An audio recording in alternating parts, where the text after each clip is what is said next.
Good morning and welcome to today's almost daily devotional. We are in chapter 24 of Acts. And the last time that we saw Paul, he was arrested and taken to jail and rescued by his nephew from an almost certain death. But he did have to go to jail in Caesarea to meet the governor. And he has met the governor, Felix. And now we are going to learn what conversation went down between Paul and Felix. After several days, Felix came with his wife Drusilla, who was Jewish, and summoned Paul. He listened to him talk about faith in Christ Jesus. When he spoke about upright behavior, self-control, and the coming judgment, Felix became fearful and said, "Go away for now. When I have time, I'll send for you." At the same time, he was hoping that Paul would offer him some money, so he often sent for him and talked with him. When 2 years had passed, Felix was succeeded by Porcius Festus. Since Felix wanted to grant a favor to the Jews, he left Paul in prison. Now, Paul is in a little bit of a wicket. He's in a little bit of a sticky wicket. He's in a little bit of a pickle. he's in jail now. He knew that that's where his life was going. Remember he got that message from an angel way back a couple of chapters ago who said, prepare yourself when you go back to Jerusalem because this is how it's going to end up. So Paul was aware of the trajectory of his life story at this point. And so he knew he was going to end up in jail. And part of this is a fulfillment of a prophecy. See, Jesus in the Gospel of Luke, said that you will have to, on account of your faith, you're going to have to testify to friends, to kings, and to governors.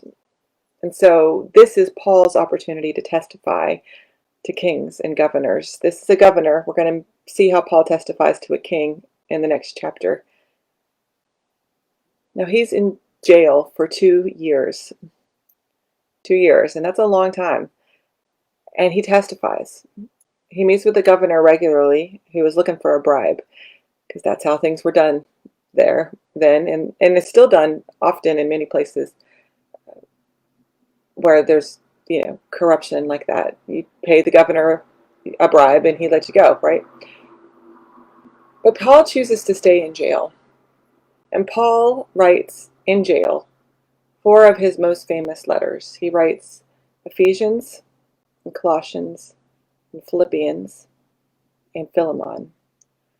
They're called Paul's prison letters. And he's given time while in jail to write those letters, to send them to churches that need his help, and to testify to the governor. It's an interesting lesson for the rest of us. He begins a tradition of this. We have famous prison letters now. Nelson Mandela sent prison letters while he was in jail for a long time. Martin Luther King's most famous letters from the Birmingham jail, are still read by high schoolers every year, and on AP tests are studied. Corrie ten Boom, who was in Europe, wrote letters from prison. Dietrich Bonhoeffer, their list goes on. So it's a really traditional way of testifying while you're in jail. You can still write letters. It teaches us a couple things. One, that if we're going to live authentically in a Christian faith, there are times when that's going to come up against the powers that be, existing power structure. We're going to have to deal with the ways that our faith doesn't coincide with the existing power. And we should be wary when it becomes too easy, when it becomes too convenient, when our faith becomes too comfortable. Because the witness that we see in the Bible is that Christian faith is often at odds with the world's truth, is often at odds with the powers that be. And that's true no matter what your persuasion is, or what your philosophical belief is, or your political belief. If everything that you think is being echoed back to you, then we need to reflect and think, what is speaking right now? What truth are we speaking? Are we speaking God's truth? We're speaking our truth. Are we speaking the truth that God brings to us, or are we speaking the truth that makes us comfortable or affirms what we already believe about ourselves? That is our challenge for today. God bless.